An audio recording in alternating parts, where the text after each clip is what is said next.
इस कहानी के लेखक हैं पंचम प्रकाश।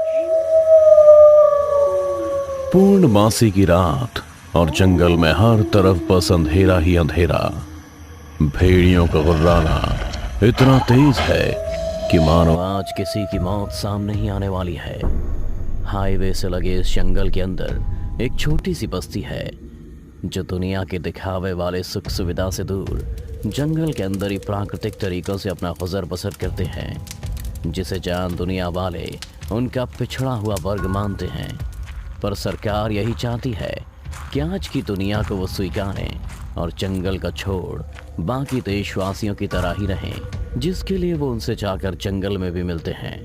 पर बस्ती में रहने वाले कबीले के लोग उनसे मिलना बिल्कुल भी पसंद नहीं करते, वो भी खासकर पूर्णमासी के दिन, क्योंकि वो नहीं चाहते कि दुनिया वालों को वो राज पता चले जिसे वो सदियों से छिपाते आ रहे हैं। इसलिए पूर्णमासी की रात अपने प्राण प्रतिष्ठा से पहले उस बस्ती के आदिवासी लोग अपने पूरे गांव की घेराबंदी कर लेते हैं।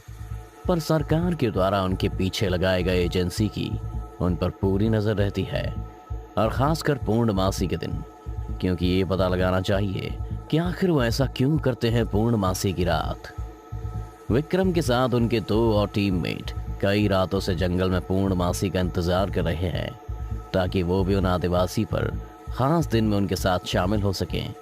लेकिन उन आदिवासी लोगों ने पूर्णमासी की एक रात पहले ही विक्रम और उसके 2 साथी रवि और तेजस को जंगल से बाहर फेंक घेराबंदी कर दी। साथ ही उन्हें समझा दिया कि आज रात वो उनसे दूर ही रहे तो सबसे अच्छा।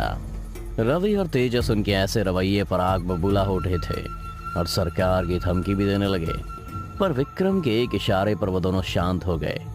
वहीं विक्रम की नज़र उस आदिवासी कबीले की एक लड़की पर जा टिकी, जिसकी हिरण सी आंखों से मोती जैसे आंसू टपक रहे थे, क्योंकि इतने दिनों तक विक्रम के साथ जंगल में रहकर उसे उससे लगाव हो गया था, और वो चाहती थी कि विक्रम उससे कभी दूर ना जाए।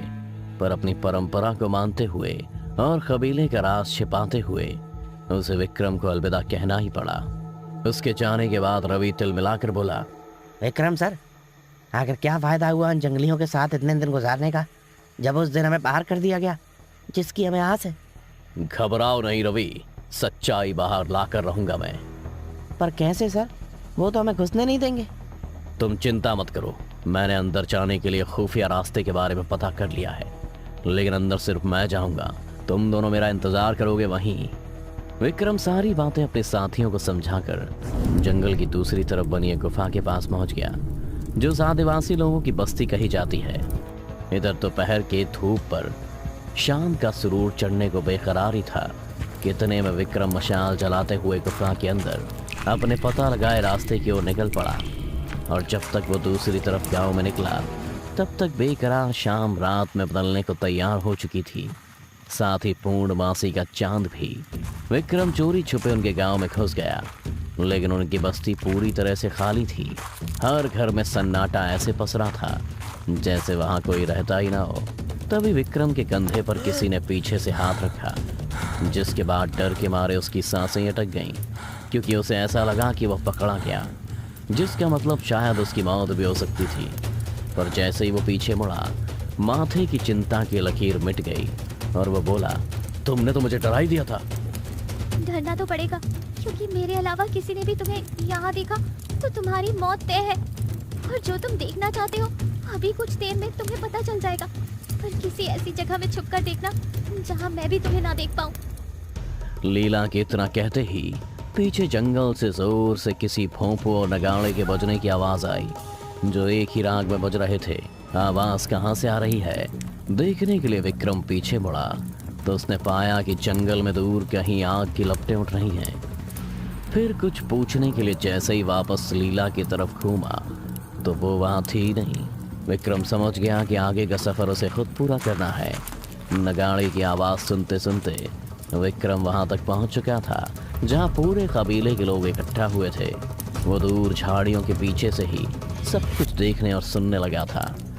लगातार बज रहे नगाड़े की आवाज उनके सरदार के हाथ दिखाते ही एक वेग पर आकर रुक जाती है, और फिर भोंपू की आवाज के साथ ही उनका सरदार उठता है और सभी की तरफ देखते हुए कहता है, पूर्णमासी हर दिन आती है, लेकिन साल की वो पूर्णमासी बहुत खतरनाक होती है जब हम अपने इच्छाधारी शक्तियों का इस्तेमाल कर वो रूप लेते हैं जिससे कि हमारा वंश आगे बढ़े। और आज वही पूर्णमासी है। इंतजार है तो बस पूरे चांद का। आओ उसे एक साथ बुलाते हैं। सरदार के इतना कहते ही भोंपू और नगाड़े एक बार फिर से बजना शुरू हो गए और सभी लोग अपने घुटने के बल बैठे एक के बाद एक दोनों हाथों से अपने सीने को थपथपाते हुए चांद को बुलाने लगते हैं। उनको ये सब करता देख विक्रम को कुछ ज्यादा समझ में नहीं आता है, पर तभी कुछ ऐसा होता है जिसे देख विक्रम की आंखें फटी की फटी रह जाती हैं और फिसल कर वो नीचे गिर जाता है। इस वक्त विक्रम के डर से भरी आंखें देखकर ये साफ साफ समझा जा सकता है कि उसके सामने कुछ ऐसा है जो उसे तहस नहस कर सकता है।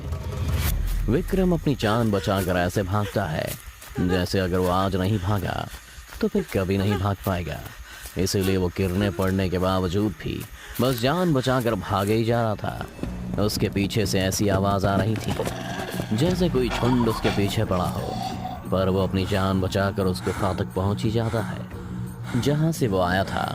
वहां पहुंचते ही वो सबसे पहले जी जान लगाकर एक बड़े पत्थर की मदद से उस गुफा के मुंह को बंद करता है, जिसके दूसरी तरफ से भेड़ियों की भयानक आवाजें आ रही होती हैं। पर विक्रम बिना कुछ और सोचे भागा भागा जैसे तैसे गुफा के दूसरी ओर पहुंचने में कामयाब हो गया, जहां उसके साथी उसका इंतजार कर रहे होते हैं। पर वहां तक पहुंचने में वो इतना घायल हो जाता है कि एक सेकंड भी उसके सामने खड़ा नहीं हो पाता और बदहवास होकर वहीं गिर जाता है। और जब उसकी आंख खुलती है तो दिमाग में उस रात का ही मंजर घूम रहा होता है और उसके सामने दो साथी के अलावा एक सीनियर और ऑफिसर भी खड़ा था। तभी विक्रम को महसूस हुआ कि उसके चेहरे से दाढ़ी निकल चुकी है और उसने अजीब से मरीज के कपड़े पहने हुए हैं। वो कुछ और सोच पाता इससे पहले उसका सीनियर उससे कहता है, पूरे 1 महीने के बाद उठे हो तुम विक्रम, और हम तुम्हारे उठने का इंतजार कर रहे हैं। अब बताओ तुमने वहां क्या देखा जो तुम्हारी ऐसी हालत हो गई। उस रात का नाम सुनकर विक्रम एक बार फिर से उस मंजर में खो जाता है जब उसने अपने आंखों के सामने पूरे कबीले को चांद की रोशनी में एक साथ भेड़िए में बदलते देखा, और साथ ही ये भी कि जब पूरे भेड़िए का झुंड उस पर मौत बनकर झपटा तब कैसे लीला, जो खुद भी एक भेड़िए के रूप में थी, उसने उसे वहां से बच निकलने का मौका दिया और आज वो यहाँ जिंदा खड़ा है। विक्रम अभी सोच कर ही बाहर निकला था कि तभी उसके सीनियर ने फिर से कहा, विक्रम तुमने जो भी देखा वो बताने में देरी मत करो, और बताओ चल क्या रहा है वहाँ। आज पूर्णमासी है और हम उन्हें रंगे हाथ पकड़कर जंगल से फिकवा सकते हैं, पर तुम कुछ बोलो तो। उसके इसी बात के साथ पूरे हॉस्टल की लाइट चली जाती है और छठी मंजिल पर विक्रम के कमरे में कांच की खिड़की से होते हुए बादल से निकलते चांद की रोशनी पहुंचने लगती है और उसी के साथ उसका रवैया भी बदलने लगता है। कोसों दूर जंगल में बज रहे नगाड़े की आवाज साफ साफ उसे अपने कानों में सुनाई देती है और साथ ही कबीले के सरदार का फरमान भी कि लीला को चांद से मार दिया क्योंकि उसने कबीले का नियम तोड़ा है। इतना सुनते ही विक्रम बेड से उठ अपने हाथ से स्लाइन का पाइप निकालता है और कहता है, चले जाओ यहाँ से, अकेला छोड़ दो उन्हें। अगर वो तुम्हें परेशान नहीं कर रहे तो तुम क्यों उनकी जिंदगी में घुस रहे हो। अच्छा विक्रम, अब तुम उन जंगलियों की भाषा बोलने लगे। अरे सरकार तो उन्हें बाकी इंसान की तरह ही दर्जा देना चाहती है। नहीं चाहिए उन्हें कोई दर्जा, दूर रहो उनसे, वरना वो पूरी मानव जाति के लिए खतरा बन जाएंगे सिर्फ आप लोगों के एक गलत कदम से।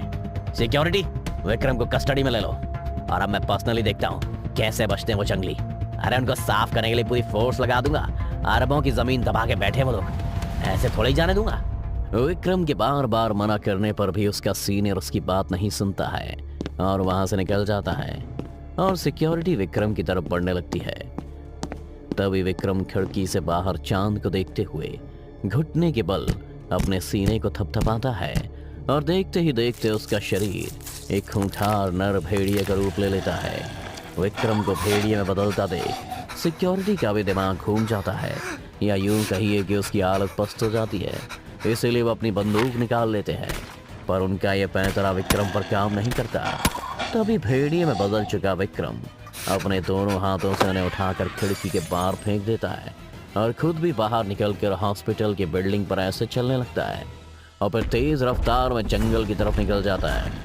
और जब वो जंगल में पहुंचता है तो देखता है कि लीला को मारने की तैयारी पूरी हो चुकी है, बस गले पर हथियार चलाना बाकी था। पर इससे पहले कि वो लीला को मारते, विक्रम नर भेड़िए के रूप में ही उस पर झपट पड़ता है और लीला को अपने साथ ले सरदार के पास पहुंच जाता है और वापस से अपने असली रूप में आ जाता है। लेकिन इससे पहले कि सरदार कुछ कहता, विक्रम ने सारी बात उसे बता दी कि जंगल खाली करवाने के लिए उन पर हमला किया जाएगा। पर सरदार को उसकी बात पर विश्वास नहीं होता, बल्कि वो तो इस बात पर गुस्सा होता है कि उनकी शक्तियां अब उसमें भी आ गई हैं। पर अगले ही पल उन्हें चारों तरफ से घेर लिया गया और सरदार भी ये समझ चुका था कि विक्रम की बात सच है। फिर सरदार के इशारे पर सभी नर भेड़ियों का रूप ले लेते हैं और हमला करने के लिए आगे झपटते हैं। लेकिन फॉरेस्ट के फोर्स की तरफ से बेतहाशा फायरिंग शुरू हो जाती है और काफी मुठभेड़ के बाद बचे हुए भेड़िए जिधर जगह मिली उधर जंगल की ओर भाग जाते हैं। चलो मुसीबत टली। पर सर ये क्या हुआ, कैसे लोग भेड़िए में कैसे बदल गए? हमें उससे क्या, उन्हें जंगल की जमीन का क्लियरेंस चाहिए और हमें बदले में पैसे और प्रमोशन। इसलिए ध्यान रहे, जो यहाँ देखा वो बात यहीं तक रहे। अच्छा, मुझे कॉल रिसीव करना है, तुम सब क्लियर करवाओ। हाँ सर, काम हो गया। अब आपको यहाँ से डायमंड निकालना है या सोना आप खुद देखिए, बस अपना वादा याद रखिएगा, बंदा आगे भी काम आएगा। कबीले को तबाह कर लालची इंसानों को जमीन तो मिल गई, पर तब क्या होगा जब जंगल से भाग शहर की तरफ गए ये मासूम कबीले वाले अगले पूर्णमासी पर नर भेड़िया में बदल जाएंगे। डर से भरी ऐसी कहानी को देखते रहने के लिए अभी सब्सक्राइब करें डोरो टीवी हॉरर हिंदी। और अगर आप चाहते हैं कि आपकी भी डरावनी कहानी